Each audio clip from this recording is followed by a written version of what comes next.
गाय माता जिसके गोबर में लक्ष्मी जी का निवास हो, उसको आपके पैसों की क्या जरूरत है? मुझे तो नहीं लगता कि गाय माता को इन लोगों के पैसों की जरूरत है। पशु है, cow is an useful animal, जबकि हकीकत यह है कि गाय माता पशु नहीं, गाय माता प्राणी नहीं, गाय माता सनातन धर्म का प्राण है। गाय माता जानवर नहीं, गाय माता भारतीय संस्कृति की जान है। ये अगर श्री कृष्ण हमारे इष्ट हैं तो गौ माता हमारे लिए अति इष्ट है, महा इष्ट है। वो पशु या जानवर किसी भी दृष्टिकोण से नहीं हो सकती। पर हंसी आएगी और हृदय में ईश्वर कब आएंगे? रामचरितमानस में गोस्वामी तुलसीदास जी लिखते हैं, निर्मल मन जन सो मोहि पावा, जिसका मन पवित्र है उसी के हृदय में ईश्वर बैठ सकते हैं। और असल में मुस्कुराहट मिलेगी कहाँ? ये किसी मॉल या मार्केट में मिलती तो आप लोग ले आते, लेकिन वहां नहीं मिल सकती। इसका सिर्फ एक साधन है, हृदय में जब आनंद हो तभी होठों पर मुस्कुराहट आ सकती है, अन्यथा नहीं। नमो गोप्य श्रीमतीभ्य सौरभेयभ्य च नमो ब्रह्मसुताभ्यश्च पवित्राभ्यो नमो नमः। नमोस्तु शशिशंकासं नमस्ते जगत्पते, नमोस्तु देवरूपाय स्वर्गमार्ग प्रदर्शकः कर्म मार्ग स्वरूपाय सर्वगाय नमो नमः। सर्वदेवमयी सर्वतीर्थमयी जगत मंगल कारिणी विश्व मंगल कारिणी, सर्व रोग निवारणी, सर्व क्लेश निवारणी, सर्व अशुभ टारणी, सर्व मंगल कारिणी, विश्व की सभी दिव्य वेद लक्षणा भारतीय गौ माताओं को प्रणाम। धर्म अर्थ काम और मोक्ष के प्रदाता नंदी बाबा को नमन। इस सभा को सुशोभित करने वाले पूज्य जानकीदास जी महाराज, बीकानेर से पधारे महाराज जी, आपको वंदन।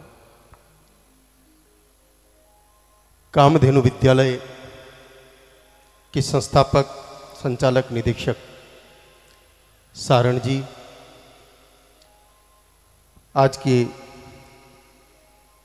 सत्संग के लिए उपस्थित सुनीता स्वामी बहन एवं गौ रक्षा के क्षेत्र में गौ माता की सेवा के भाव को हृदय में जगाने वाले भाई ओम जी मुंडेल, आप सबको भाव से मेरा वंदन। सज्जनों माताओं, आज भजन संध्या का आयोजन है और भजन मेरा विषय नहीं है। फिर भी मुझे दौलत जी ने कहा कि नहीं, आपको आना है और थोड़ी देर बोलना है, और इन्होंने समय में भी मुझे बांध दिया कि कम से कम 50 मिनट बोलना है। लेकिन क्योंकि भजन संध्या का आयोजन है, भजन रात्रि का आयोजन है, इसलिए मैं उस समय को आधा करूंगा सीधा ही। सारण जी ने मुझे 50 मिनट कहा, लेकिन मैंने उसको 25 मिनट में ही अपनी बात को आपके सामने रखने का यत्न करूंगा। ये विद्यालय परिवार है और करीब करीब सारे गोभक्त हैं। इतर विषय लेना उचित नहीं समझते हुए मैं सीधा गाय माता और विद्यार्थियों की ही थोड़ी सी चर्चा करूंगा। लेकिन मैं अपनी चर्चा करूं उससे पहले एक चीज आप लोगों को अच्छे से समझ लेनी चाहिए कि ओम जी अगर गाय माता के लिए धन संग्रह कर रहे हैं तो ये दया करके नहीं कर रहे हैं गाय माता पर, ये आप लोगों पर दया करके ये काम कर रहे हैं। मेरा ऐसा सोचना है कि गाय माता को दया की आवश्यकता नहीं है। आवश्यकता हम लोगों के हैं, क्योंकि हमारा जो कर्तव्य छूट गया और कर्तव्य छूटने के कारण हमारी जो कामनाओं की पूर्ति ठीक से होना बंद हो गई, उसके पुनर्जागरण का विषय है कि आपको प्रेरित करके आपकी जेब से थोड़ा निकाल करके आपको करोड़ों गुना मिल जाए, ऐसी व्यवस्था कराने का कार्य ओम जी कर रहे हैं, ऐसा मेरा मानना है। बाकी गाय माता जिसके गोबर में लक्ष्मी जी का निवास हो, उसको आपके पैसों की क्या जरूरत है? मुझे तो नहीं लगता कि गाय माता को इन लोगों के पैसों की जरूरत है। जहां हमारे धर्म ग्रंथ स्पष्ट कहते हैं कि अष्ट ऐश्वर्यमयी लक्ष्मी गोमय वसते सदा, अथवा तो गोमय वसते लक्ष्मी जैसे उद्बोधन जो हमारे वेदों के संबंधित ग्रंथों में लिखे हुए हैं, तो उस गाय माता को हमारी या हमारे पैसों की आवश्यकता नहीं है। भोलपुर में पाश्चात्य संस्कृति के प्रभाव में अथवा अधकचरी शिक्षा के कारण वर्तमान समय में भारत में 99% लोग अनपढ़ हैं, 99% लोग अनपढ़ हैं, अनएजुकेटेड हैं। आप भले अपने कॉलर ऊंचा करो कि आपने एमबीए कर रखी है, लेकिन मैं नहीं मानता। आज एमबीए करने वाले बच्चे को पूछ लो कि भैया तू अ से लेके गिने तक एक बार वर्णमाला बोल के बता दे जो तू पहली से तीसरे तक बोलता था। बोलो बता सकता है क्या? कोई नहीं बता पाएगा। ये कौन सी पढ़ाई है? उसी के प्रभाव से हम गाय माता को पशु समझ बैठे हैं, और जब तक हमारे दिल और दिमाग में गाय माता पशु रूप में रहेगी तब तक हमारा कल्याण संभव नहीं है। 800 वर्ष जो हम गुलाम रहे अंग्रेजों के, मुगलों के, उन्होंने कहीं न कहीं हमारे दिमाग को बदल करके हमको ये बता दिया कि गाय एक पशु है, cow is an useful animal. जबकि हकीकत यह है कि गाय माता पशु नहीं, गाय माता प्राणी नहीं, गाय माता सनातन धर्म का प्राण है। गाय माता जानवर नहीं, गाय माता भारतीय संस्कृति की जान है, अपने वैदिक सत्य सनातन धर्म की शुद्ध पहचान है। और गहराई से अवलोकन करोगे तो पाओगे कि गाय माता अवतारों की भी इष्ट है और देवताओं के समान है। मैं 3 छोटी सी बातें आपके सामने रखूंगा, फिर आप लोगों को लगे कि वास्तव में गाय माता देवताओं के समान है तो 5 मिनट और चर्चा करूंगा, और आपको लगेगा कि गाय माता तो पशु ही है तो 3 बातें 3 मिनट में पूरी करके फिर मैं वापस आगे के लिए प्रस्थान करूंगा। एक बात धर्म से जुड़ी हुई क्योंकि बहनें हैं, दूसरी बात व्यवहार से जुड़ी हुई क्योंकि भाई लोग हैं, और तीसरी बात विज्ञान से जुड़ी हुई क्योंकि विद्यार्थी है। 3 छोटी सी बातें पहले समझ लीजिए आप लोग। धर्म से शुरू करूंगा। भगवान श्री कृष्ण जी ने करीब 12 साल की उम्र तक जंगल में गाय माता को चराया, ऐसा आप लोगों ने भी सुना होगा। और जब तक कृष्ण जी ने गाय माता को चराया उन्होंने अपने पैरों में कभी जूतियां नहीं पहनी। आप में से अधिकांश लोग पूरे घर में जूता पहनते हैं। अभी नीचे कारपेट बिछा हुआ है, सत्संग है, यहां भगवान की चर्चा होगी, फिर भी सब जूता पहन के बैठे हैं ना। मैं मेरी बहनों को तो देखता हूं 4 किताबें ज्यादा पढ़ ले जो अंग्रेजी की, वो तो किचन में भी चप्पल पहन के रोटियां बनाती है ना। हालांकि किचन माता अन्नपूर्णा का साक्षात मंदिर है, मूर्ति वाला मंदिर प्रतीकात्मक है, रसोई घर ही असली अन्नपूर्णा मैया का मंदिर है। वहां पर भी हम जूता चप्पल पहन लेते हैं, कांटे कंकड़ के चक्कर में नहीं, फैशन के चक्कर से। लोगों को लगना चाहिए कि वी आर स्टैंडर्ड पर्सन, हम बड़े खानदान के लोग हैं, ये दिखाने के चक्कर में, ये जताने के चक्कर में। जबकि कृष्ण जी ने जंगल में तक जूतियां नहीं पहनी। क्यों? कारण हमारे धर्म ग्रंथों में लिखा है। गोपाष्टमी के दिन पहली बार कन्हैया जब गैया चराने जा रहे थे, उनकी मैया यशोदा ने प्रेम पूर्वक उनको जूतियां दी, कहा बेटा ये पहन लो। कृष्ण जी ने मना कर दिया, मैया नहीं पहनेंगे। बहुत समझाया फिर भी नहीं माने। अंत में हार करके थक करके माता यशोदा ने कहा कि ठीक है बेटा नहीं पहन के जाओ, तुम्हारी इच्छा, लेकिन हमको ये तो बता दो कि क्यों नहीं पहन के जा रहे हो, कारण क्या है, रीजन क्या है। कृष्ण जी ने उत्तर देने के बजाय मैया से प्रति प्रश्न किया कि मैया पहले आप मुझे ये बताओ, प्रतिदिन देव दर्शन के लिए आप मंदिर में जाती हो, आपके पास भी बहुत सुंदर जूतियां रखी है, फिर मंदिर में आप बिना जूतियां पहने नंगे पांव ही ईश्वर दर्शन को क्यों जाती हो, कारण क्या है। मां ने कहा बेटा आप मंदिर में अपने इष्ट देवता निवास करते हैं, अपने इष्ट के सामने जूतियां पहनना अपराध है। कन्हैया ने मुस्कुरा के कहा मेरी भोली भाली प्यारी मैया, हमारे धर्म ग्रंथों में स्पष्ट लिखा है कि गौ माता के तन में 33 कोटि देवताओं का स्थान है, उनके चरणों में 68 करोड़ तीर्थों का धाम है, जिनके करणों में देवी वैद्य अश्विनी कुमारों का निवास है, जिनके श्रृंग शिखरों पर सारी सृष्टि का भार है, जिनके गोबर में माता लक्ष्मी जी का दिव्य आधार है, जिनके मूत्र में कल कल बहती भागीरथी गंगा जी की दिव्य धार है। ऐसी सर्वदेवमयी गाय माता को जब मैं चराने जाऊं तो भला मैं अपनी इष्ट गाय माता के सामने जूतियां पहन करके घूमने की हिम्मत कहां से लाऊं। विचार करिए, हम लोग श्री कृष्ण जी को पूजते हैं और कृष्ण जी खुद ही गौ माता के पुजारी हैं, तो जिनको सांवरिया सेठ पूजते हो वो गाय माता भला पशु कैसे हो सकती है। अगर श्री कृष्ण हमारे इष्ट हैं तो गौ माता हमारे लिए अति इष्ट है, महा इष्ट है, वो पशु या जानवर किसी भी दृष्टिकोण से नहीं हो सकती। ये तो हुई धर्म की बात, लेकिन सब लोग कहाँ मानते हैं, तो शास्त्रों में ऐसे ही लिख दिया। चलिए, आंखें देखी तो मानो कि को नहीं मानो, आंखें देखी ने तो मानो ला कि को नहीं मानोला, मानोला तो आंखें देखी सुन लो। आप आपका घर को चोखो पानी पियो, छाणियोड़ो, फिल्टर वालो, आरो वालो, केड़ो भी महंगो, जो आजकल बोतला में आवे नहीं 20-30 रुपया लीटर को,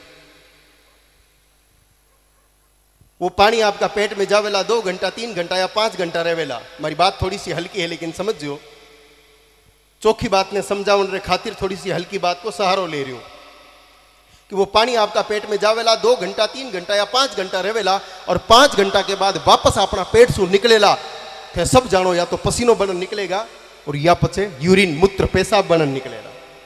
दुनिया का मोटा महात्मा ने भी गंगा जल पिला दो तो भी 3-4 घंटा बाद वहां का शरीर में या तो पसीनो बनन निकले या पेशाब, और झटे इंसान मूत्र त्याग करे बटे पैर रखनो भी कोई पसंद नहीं करे। थे भले घना फूलिया फिरो। आजकल मिनक फाटियोड़ी जींस पैरन पचे सोचे कि मुगड़ो मोटो आदमी हूं, सोचे को नहीं सोचे।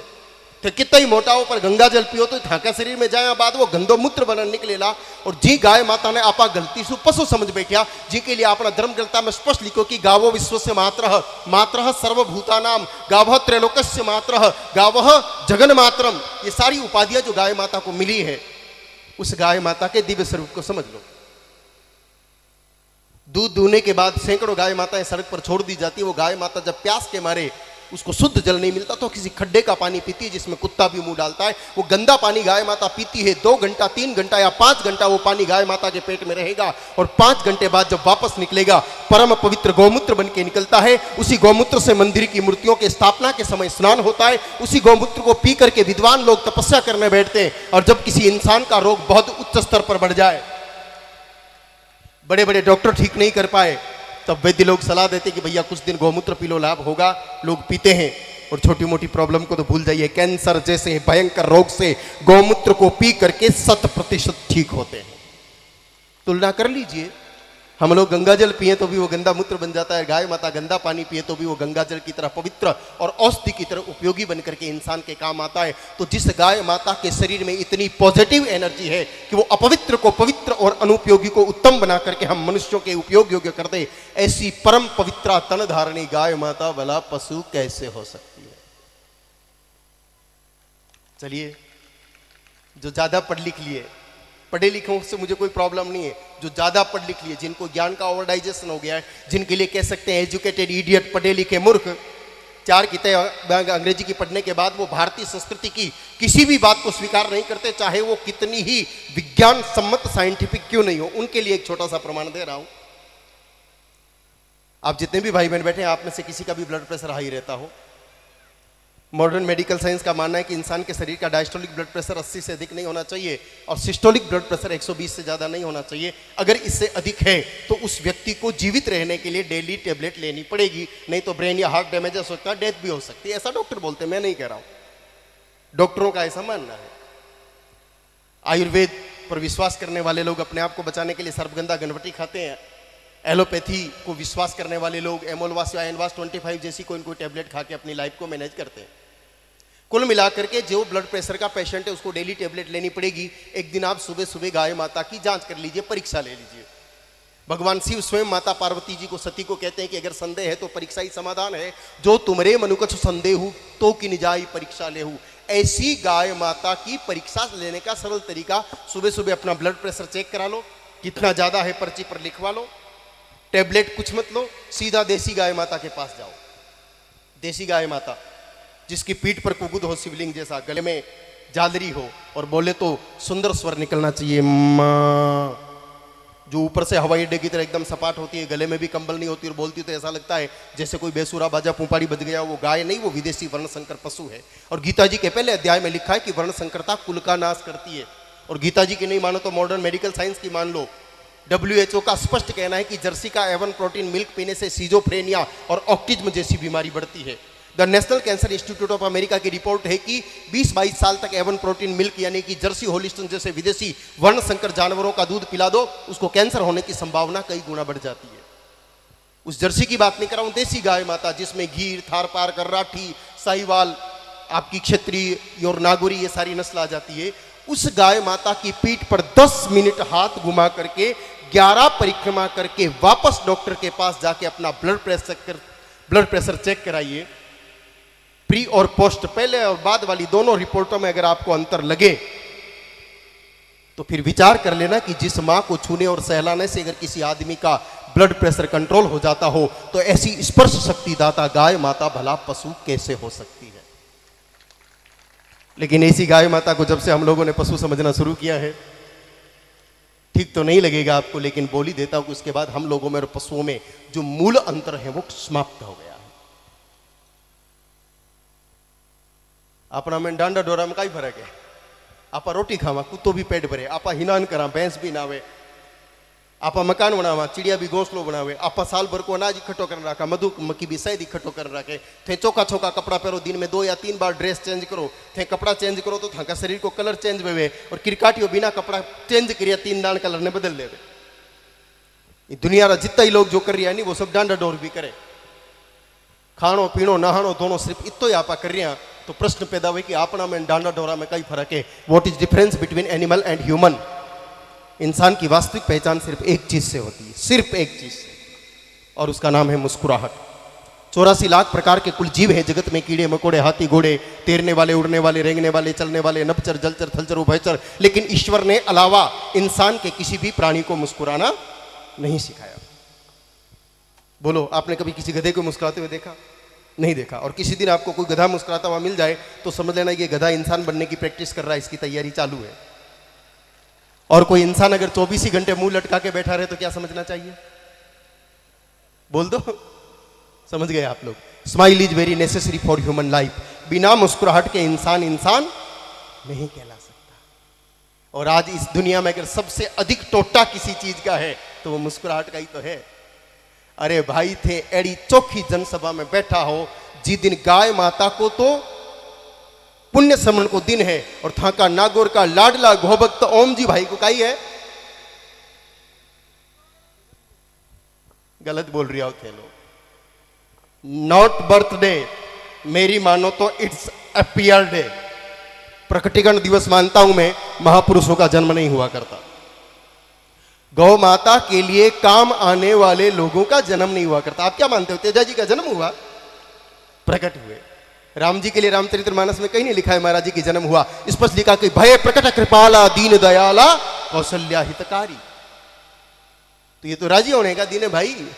तैयारो मुंडो लटकाने बैठे हो, कोई मार कुटन जबरदस्ती तालिबान वाला था ना, फिट कर रहा हुआ है।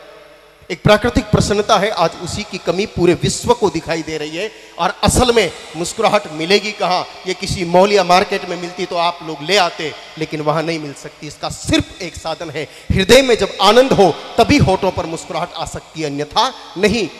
अंबानी, अडानी और अदानी तीनों की प्रॉपर्टी भी आपके नाम करा दे, लेकिन आपके हृदय में अगर आनंद नहीं है तो आप नहीं मुस्कुरा सकते। आनंद असल में कहते किसको है? ईश्वर का ही दूसरा नाम आनंद है। जय बोलते कि नहीं बोलते? बोलिए सच्चिदानंद भगवान की। सतचित आनंद स्वरूप है ईश्वर। और सरलता से समझा दूं, मारवाड़ में की क्या करे, टाबर जन्मे का ही कहवे छोरो हो गयो, यो ही कहवे। लेकिन राम जी अयोध्या में आए तो किसी ने नहीं कहा कि दशरथ जी के छोरो हो गयो, सबने एक ही स्वर में कहा अवध में आनंद भयो, यानी कि देव भगवान आए। नंद बाबा के यहाँ कृष्ण जी पधारे, किसी ने नहीं कहा कि नंद के बेटा हो गया, सबने एक स्वर में कहा नंद के आनंद भयो। आनंद यानी ईश्वर आए। तो हृदय में ईश्वर आएंगे तो ही होठों पर हंसी आएगी। और हृदय में ईश्वर कब आएंगे? रामचरितमानस में गोस्वामी तुलसीदास जी लिखते हैं, निर्मल मन जन सो मोहि पावा। जिसका मन पवित्र है उसी के हृदय में ईश्वर बैठ सकते हैं। और मन कैसे पवित्र होगा उसका जवाब देते हुए योगेश्वर भगवान श्री कृष्ण जी गीता जी के 17वें अध्याय के 8वें, 90 और 10वें श्लोक में लिखते हैं, जिसका भोजन पवित्र होगा उसी का मन पवित्र हो सकता है। और इस संसार में पवित्र भोजन सिर्फ गाय माता ही दे सकती है, दूसरा कोई नहीं दे सकता। जो गोव्रती नहीं है वो मर जाए तो भी नहीं मुस्कुरा सकता। जिस व्यक्ति के हृदय में गोव्रत है उसी का हृदय पवित्र होगा। जिसका हृदय पवित्र होगा, चाहे उसके पास संपत्ति के नाम पर कुछ नहीं हो, लेकिन मुस्कुराहट सतत उसके चेहरे से बहती रहेगी। और गौव्रत का अर्थ होता है गाय माता का दूध, दही, घी ही इस्तेमाल करना, भैंस, बकरी, भेड़ का काम में नहीं लेना। और आपको बता दूं कि पिछले दिनों में जब मैं आया था कामधेनु विद्यालय में, और सारण जी से मैंने एक ही बात कही थी कि मेरे देश के विद्यार्थियों को आप महान बनाने की जिस मुहिम में लगे हैं, इसमें कृष्ण जैसा सत्व गुण होना आवश्यक है। इसलिए आप अपने हॉस्टल के सभी विद्यार्थियों को आज के बाद देसी गाय माता का घी और दूध ही देंगे। उसी दिन इन्होंने संकल्प किया कि हाँ ऐसा ही होगा। और उसी का प्रभाव है कि आज इतनी सारे शादियां, विवाह होने के बावजूद भी ये सभा खचाखच भरी है। गौव्रत की शक्ति है। और वैसे आप लोगों को एक खुशी की